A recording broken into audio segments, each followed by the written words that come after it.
Assalamualaikum warahmatullahi wabarakatuh. Waalaikumsalam warahmatullahi Alhamdulillahirabbil alamin wa bihi nasta'inu ala umuri dunya waddin. Wassalatu wassalamu ala asyrofil anbiya'i wal mursalin sayyidina Muhammadin wa ala alihi wa sahbihi ajmain amma ba'du.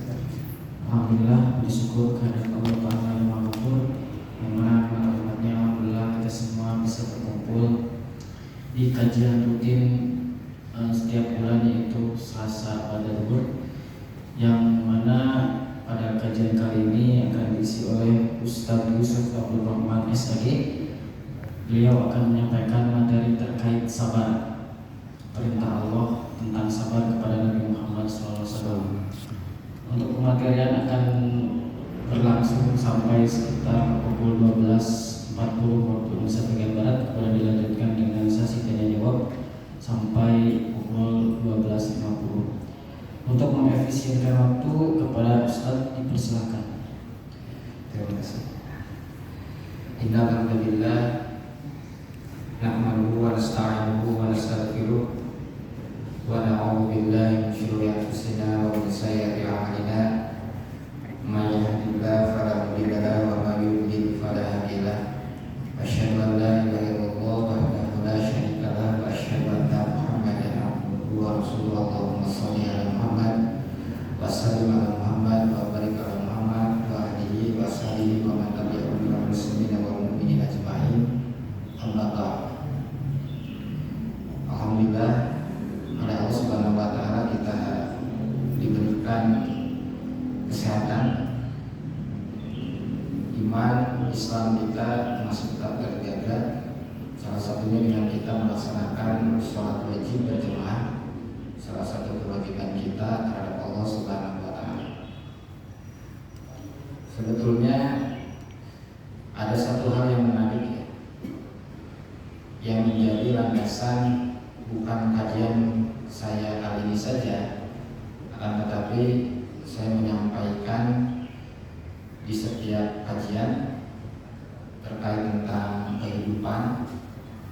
Salah satunya adalah manusia itu akan mendapatkan yang namanya kondisi ya, urusan, yang mana di dalam Islam itu digambarkan, diarahkan, ada irsyad, ada uswah, ada qudwah, ada ajaran dari Islam itu terkait tentang menghadapi semua kondisi dalam kehidupan, urusan atau tips-tips ya.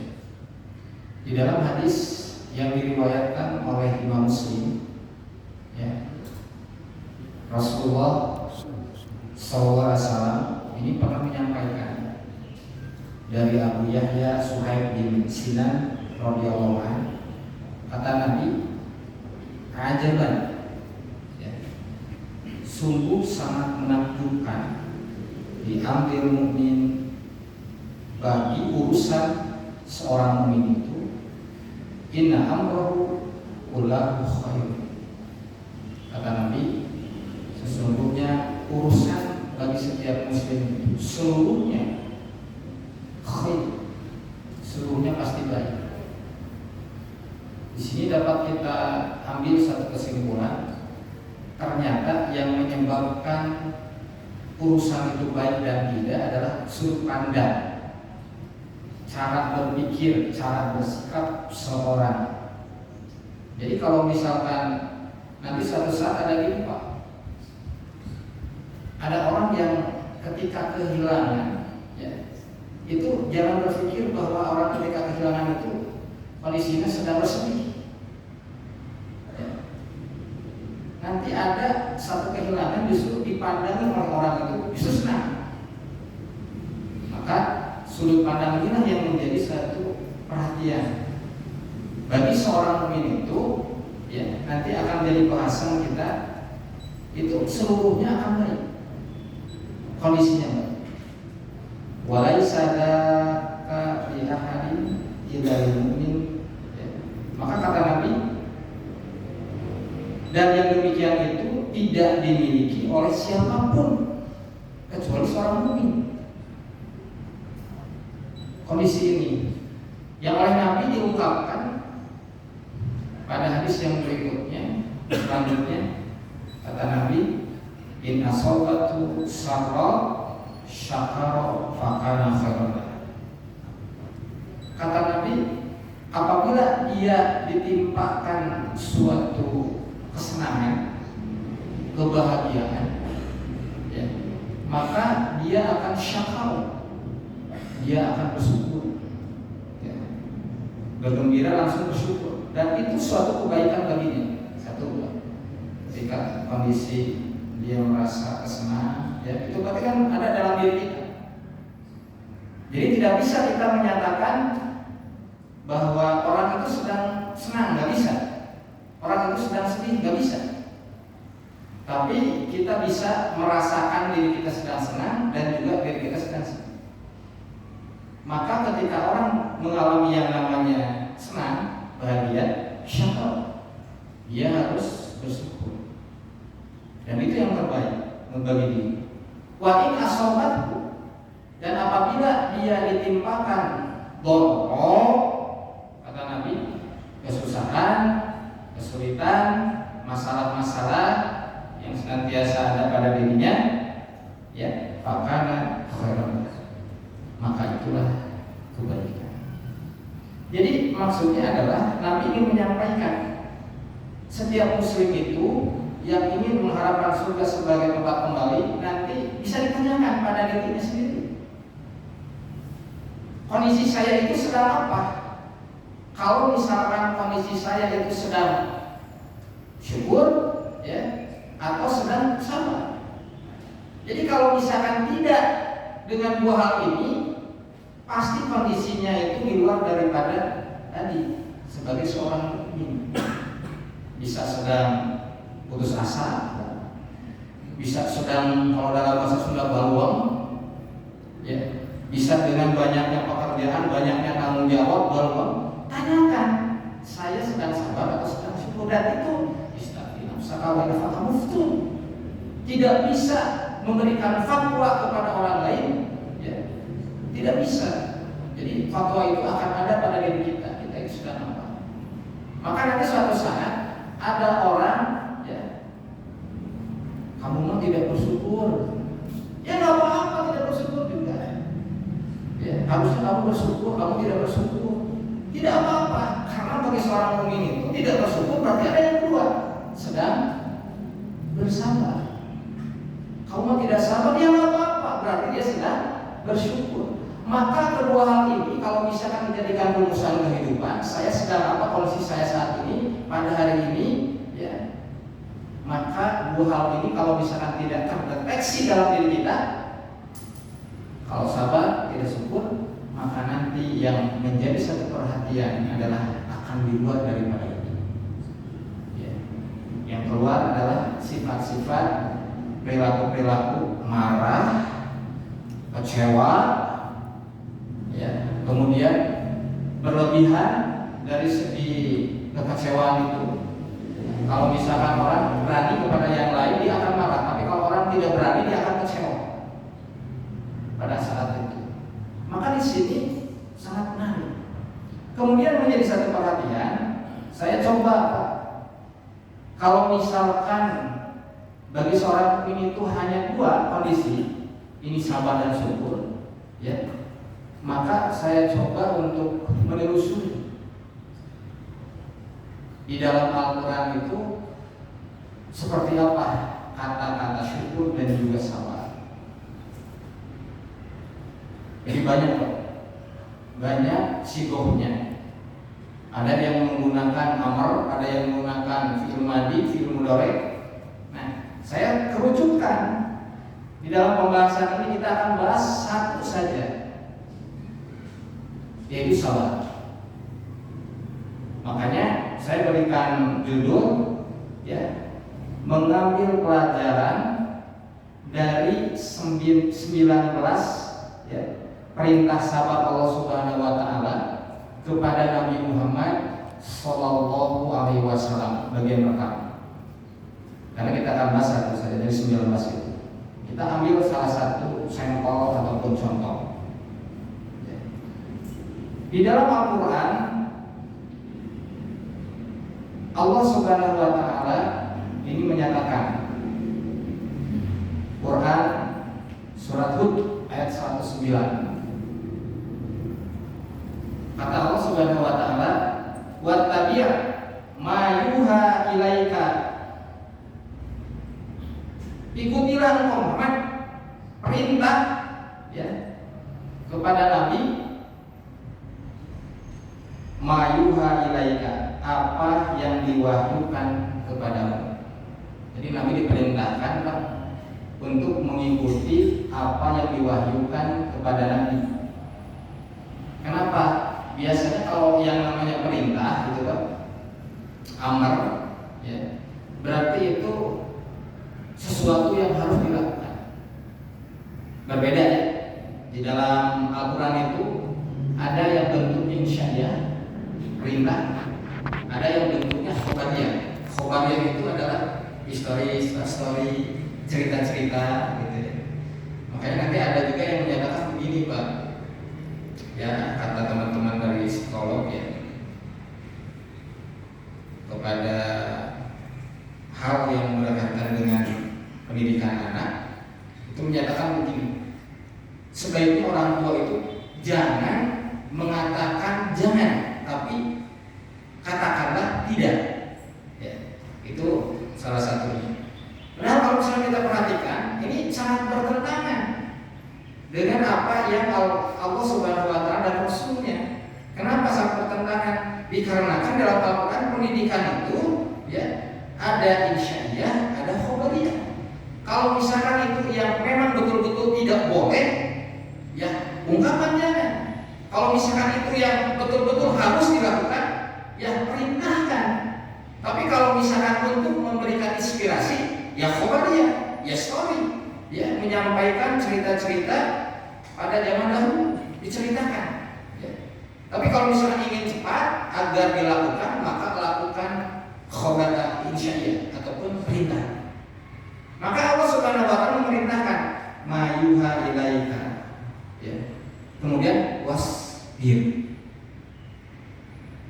dan bersabar. Jadi dari 19 titik ini Pak, Allah Subhanahu wa Ta'ala memerintahkan kepada Nabi Muhammad SAW untuk bersabar. Ya, yang pertama adalah bersabar untuk mengikuti wahyu. Kenapa bersabar harus mengikuti wahyu? Dikarenakan yang namanya wahyu akan sulit diikuti, termasuk oleh Nabi Muhammad SAW. Maka diperintahkan sabar. Kenapa sulit? Maaf Pak, saya ingin bercerita salah satu tafsir ya, ketika ada seorang hafid ya, ini mencari kesalahan Nabi Muhammad SAW di pikiran Pak ya, Nabi teh kelemahannya apa nih di pikiran Nabi itu, kelemahannya apa itu, sampai dipotret dalam Al-Quran, innahu fakkara wa qaddar, sesungguhnya dia itu berpikir dan memutuskan. Itu dalam penafsirannya, dalam tafsir Ibnu Katsir diungkapkan itu namanya Al-Mughirah. Al-Mughirah itu mencari kesalahan Nabi Muhammad SAW apa, dan buktinya tidak ketemu. Ini menarik.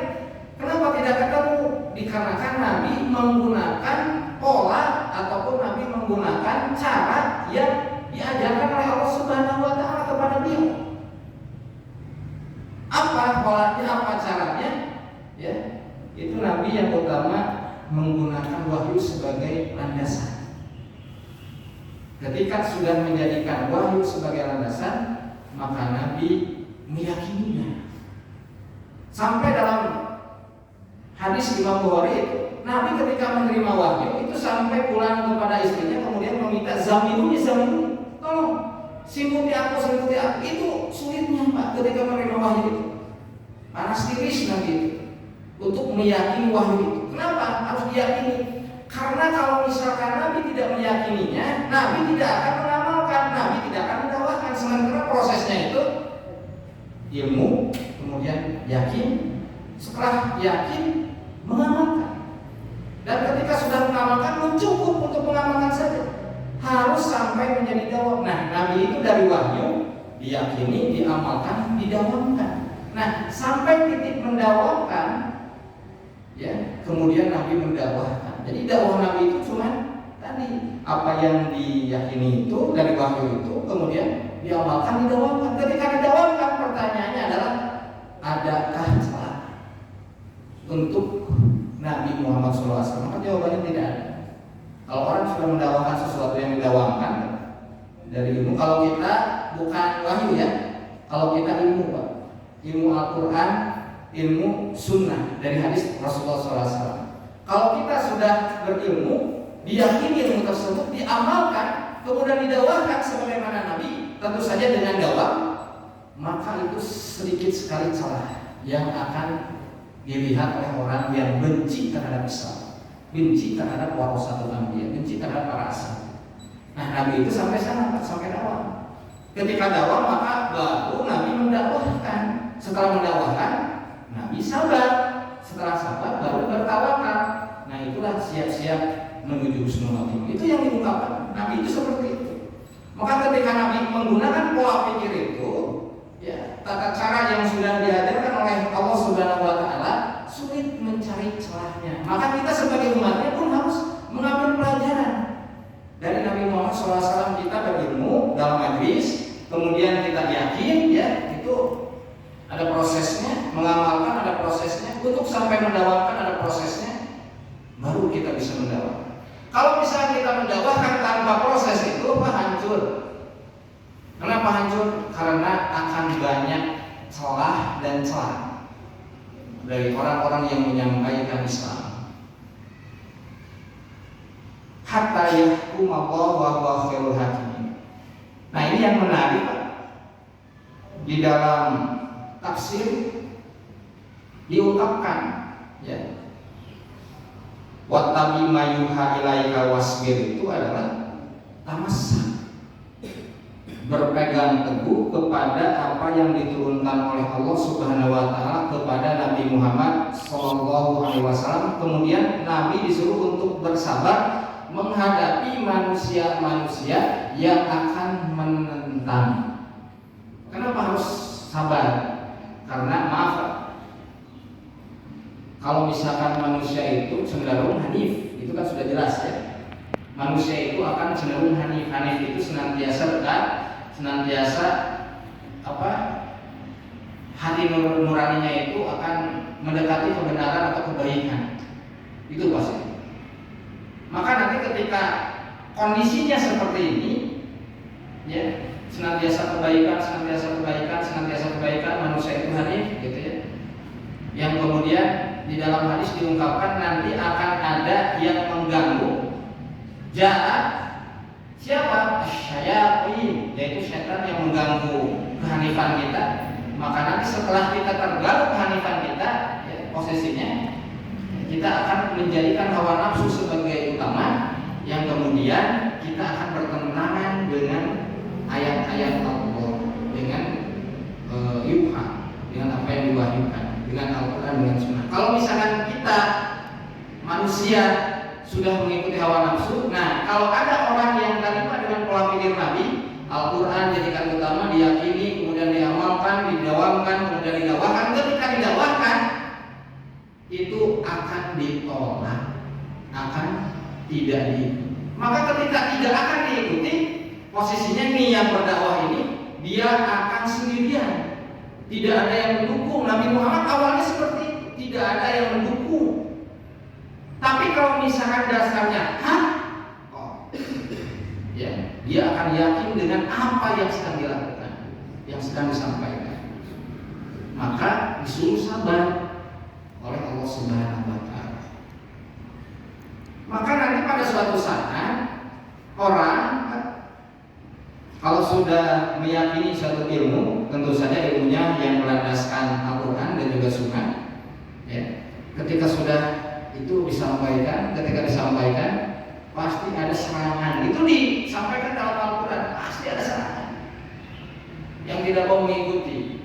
Maka nanti kalau misalkan ada yang seperti itu, kita dekat dengan Allah Subhanahu wa taala, ya, maka nanti akan menjadi satu titik ya, di mana orang tersebut akan lebih dekat lagi dengan Allah Subhanahu wa taala karena tidak mendapatkan hubungan. Tapi kalau dia terus karena berdakwahnya, dia tidak meninggalkan apa yang didakwahkannya, terus dakwah 1 orang, 2 orang, 3 orang, 4 orang, 5 orang, dan terus bertambah sebagaimana Nabi bertambah Abu Bakar As-Siddiq, ya, kemudian Umar bin Khattab dan juga para sahabat yang lainnya dari Mekah, kemudian membesar lagi ke Madinah, membesar lagi ke seantero Jazirah Arab.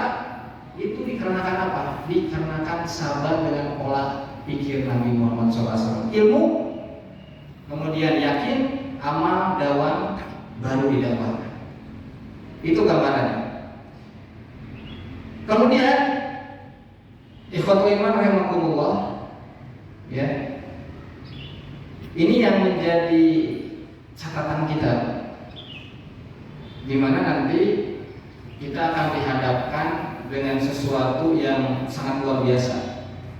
Perintah sabar untuk kita untuk mengikuti. Nah, pertanyaannya adalah, ketika Nabi disuruh sabar oleh Allah Subhanahu wa taala untuk wahyu, nah kita sebagai orang yang beriman, kita harus ambil pelajaran dari ayat ini. Ya. Kita pun harus bersabar dengan Al-Quran.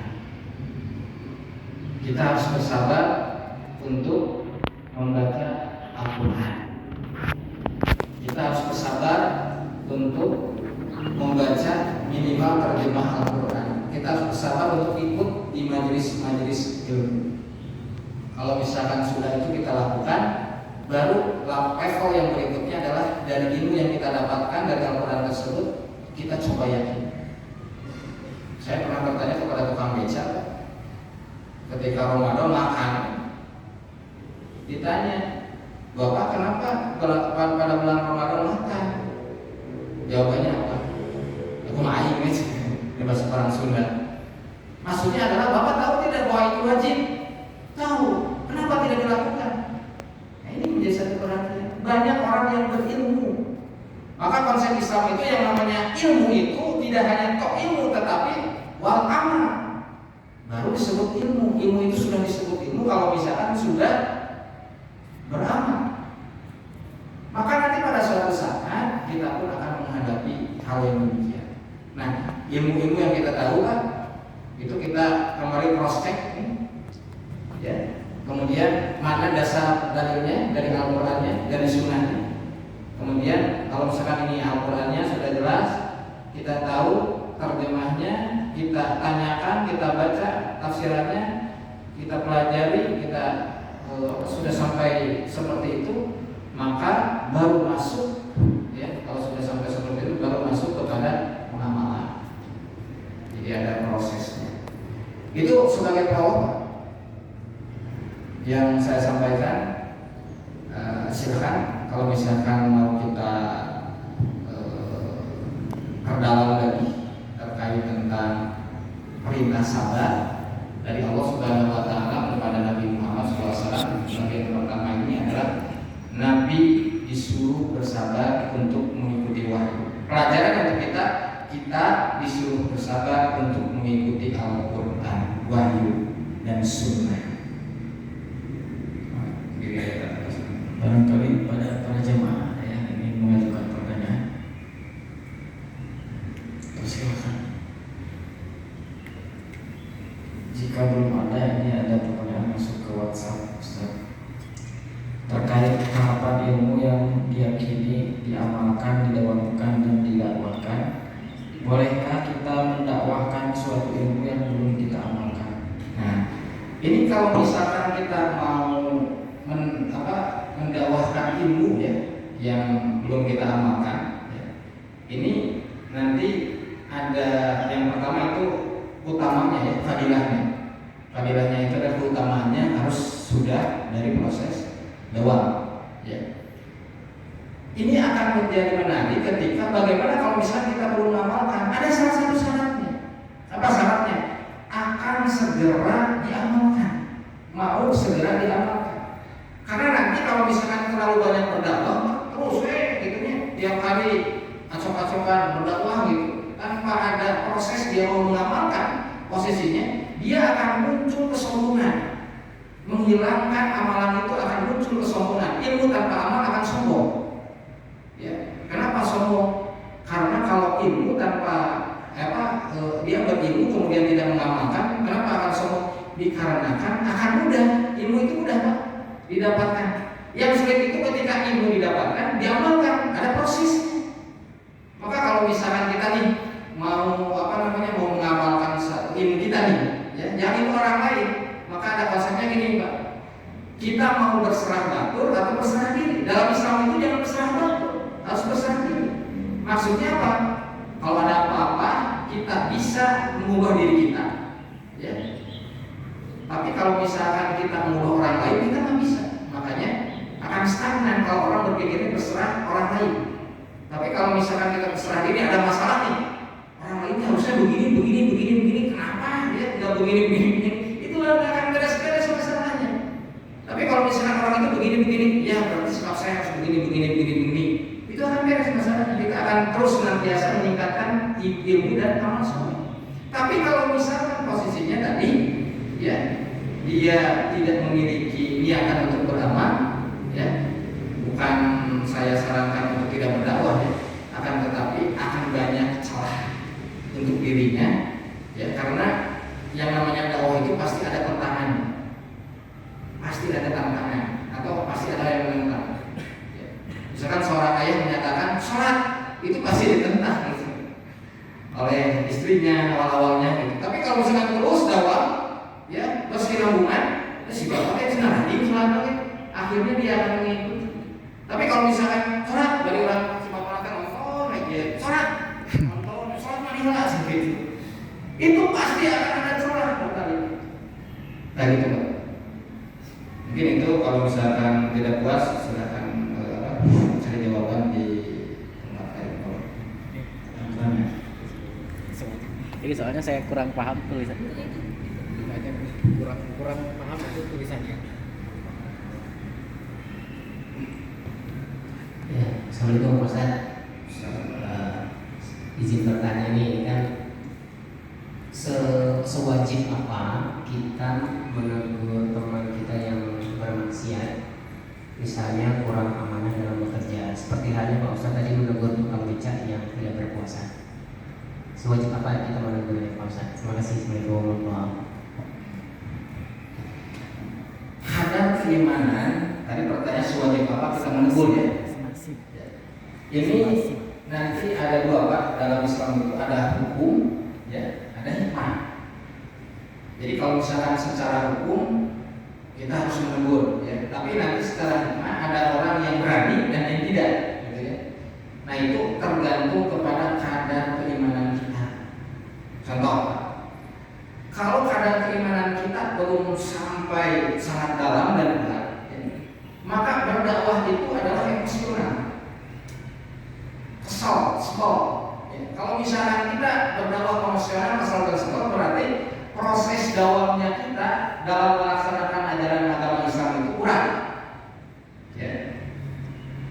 Tapi kalau misalkan posisinya, kadarnya itu bentuknya bukan kesal dan sebel, tetapi kadarnya adalah rasa kasih sayang kepada saudara kita, ya, kita akan menyampaikan. Nanti dalam pembahasan sabar yang lainnya nanti ada menyampaikan Al-Quran itu harus mau dibahas.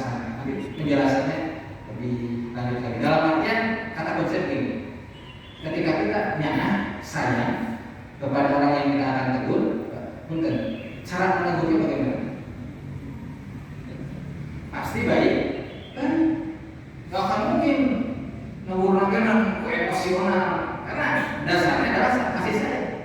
Tapi kalau misalkan orang belum sampai titiknya dalam ilmunya, ya, maka peneguran itu akan menjadi sesuatu yang menyakitkan hati orang tersebut. Pertanyaannya, ketika ditegur itu akan ikut atau enggak? Belum tentu. Makanya kita menegurnya harus dari sesuatu yang meskipun tidak diikuti, dan itu tetap benar begitu. Jadi kalau misalnya kita menegur orang sesuatu yang benar dengan cara yang baik, orang tersebut tidak mengikuti, meskipun tidak diikuti, apa yang kita tegurkan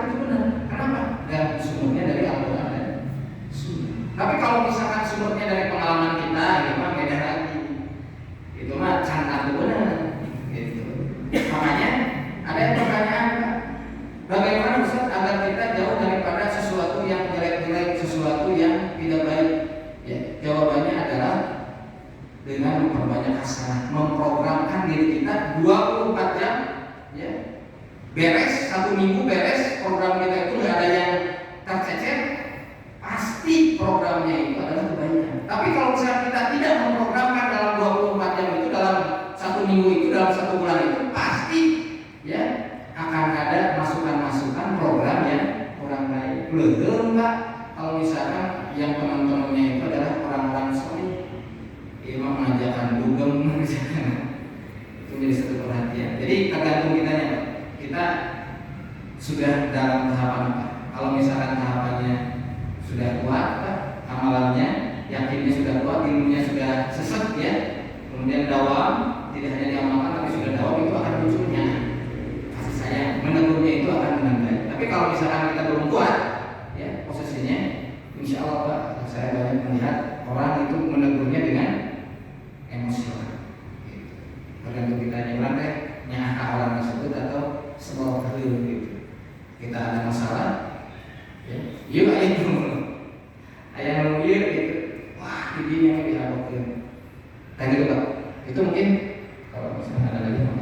Luar biasa sekali. Barangkali ada pertanyaan selanjutnya dari para jemaah. Assalamualaikum warahmatullahi wabarakatuh. Ustaz, apakah benar sabar itu ada batasnya? Karena kan banyak pernah mengikuti seorang sabar ada batasnya. Tidak ada.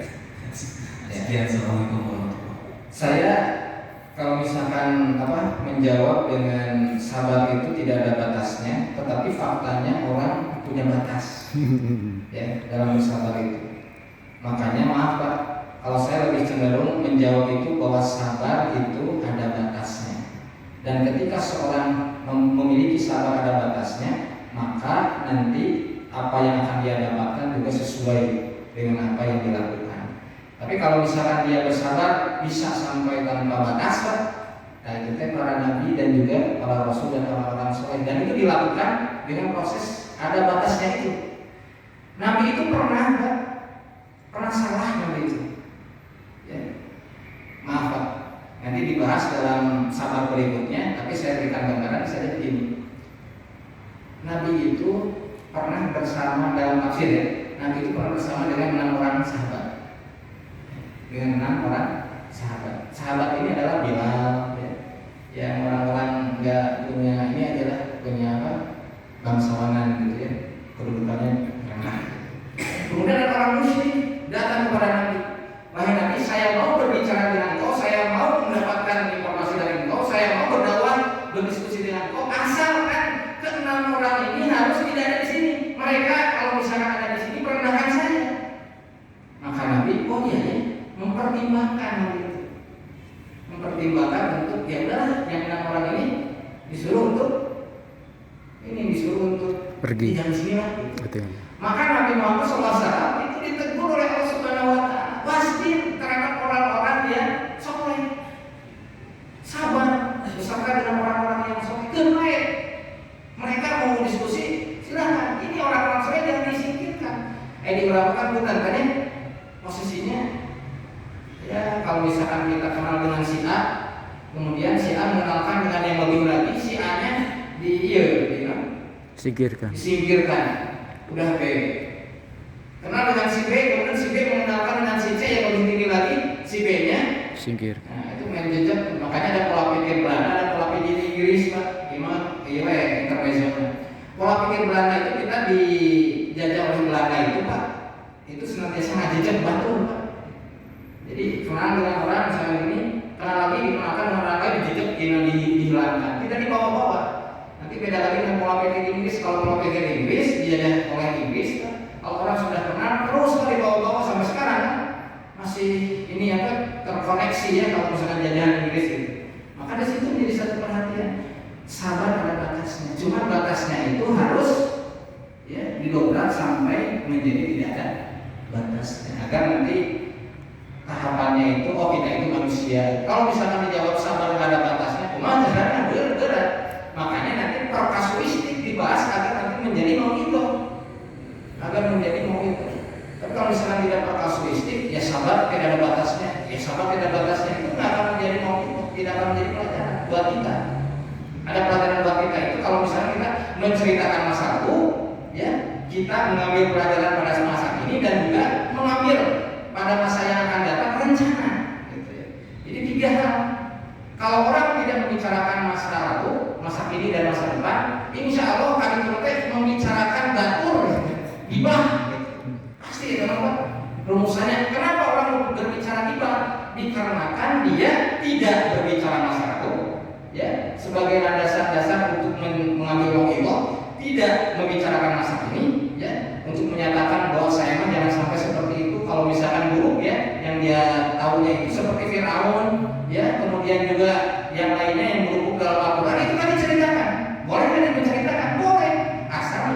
pelajaran buat kita dan kedepannya seperti apa.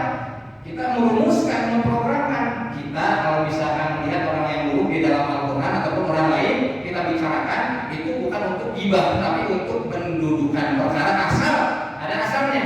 Dia mengambil pelajaran pada hari ini dan memprogramkan saya kedepannya tidak mau seperti dia, melakukan hal ini dan ini dan ini dan ini. Itu mungkin Pak. Mudah-mudahan ada inspirasi yang positif. Baik, barangkali ada pertanyaan lagi pada jemaah. Kalau sudah tidak ada, silakan dilanjut ke doa. Ya. Sebagai closing statement ya untuk kajian kita kali ini, ya, bahwa ternyata kita sebagai manusia itu kalau ingin selamat dikategorikan sebagai seorang mukmin, kondisi kita itu apapun yang kita rasakan dengan masalah apapun itu, kita tanyakan pada diri kita itu sedang sabar atau sedang syukur. Kalau misalkan tidak ada dua hal tersebut, maka itu harus menjadi warning, harus menjadi sesuatu yang bahaya. Kita ini bahaya. Dan yang harus dilakukan adalah segera ya untuk mendekat dengan Al-Quran, baik nanti membacanya. Kalau misalkan masih baca masih kena, dia belum beres gitu, maka kita terjemahnya. Kalau belum beres, maka temui orang-orang yang memiliki kesolehan, orang-orang yang memiliki kedekatan dengan Allah Subhanahu Wa Taala. Duduk saja, masih kena Pak, duduk deh. Yang harus dilakukan adalah berkomunikasi, menyampaikan. Masih kena Pak, masih kena. Oh iya, masih kena, belum syukur ataupun sabar. Ya, maka kita berdoa sebenar-benarnya, berdoa kepada Allah Subhanahu Wa Taala dengan meluangkan waktu kita di waktu-waktu khususnya adalah waktu-waktu malam. Maka kalau misalkan sudah seperti itu, insya Allah ya, hati kita akan dituntun oleh Allah Subhanahu Wa Taala untuk senantiasa mengharapkan ridho dari Allah Subhanahu Wa Taala. Yakin itu yang dapat disampaikan, mudah-mudahan memberikan inspirasi yang positif, kekhawatiran yang berlebih untuk kita semua, agar kita bisa mengikuti uswah kita Nabi Muhammad Sallallahu Alaihi Wasallam dalam menyikapi kehidupan dengan menerapkan syukur dan sabar tanpa batas, dengan batasan-batasan yang kita lalui sampai tanpa batas. Aku lupa lihada wa astagfirullahaladzim. Rabbana atina fid dunya hasanah wa fil akhirati hasanah wa qina adzabannar. Subhanaka Allahumma wa bihamdika asyhadu an la ilaha illa anta astaghfiruka wa atubu ilaik. Assalamualaikum warahmatullahi wabarakatuh. Waalaikumsalam. Alhamdulillah, kita telah sampai di penghujung acara. Terima kasih kepada Ustaz atas ilmu yang disampaikan. Semoga kita semua mendapatkan ilmu yang manfaat, masalah barokah dunia akhirat. Sampai jumpa kembali di kajian bulanan setiap Selasa pekan kedua pada Duhur. Terima kasih atas perhatiannya. Mohon maaf atas segala kekurangan. Subhanaka rabbika rabbil izzati amma yasifun. Wassalamualaikum warahmatullahi wabarakatuh. Wassalamualaikum warahmatullahi wabarakatuh.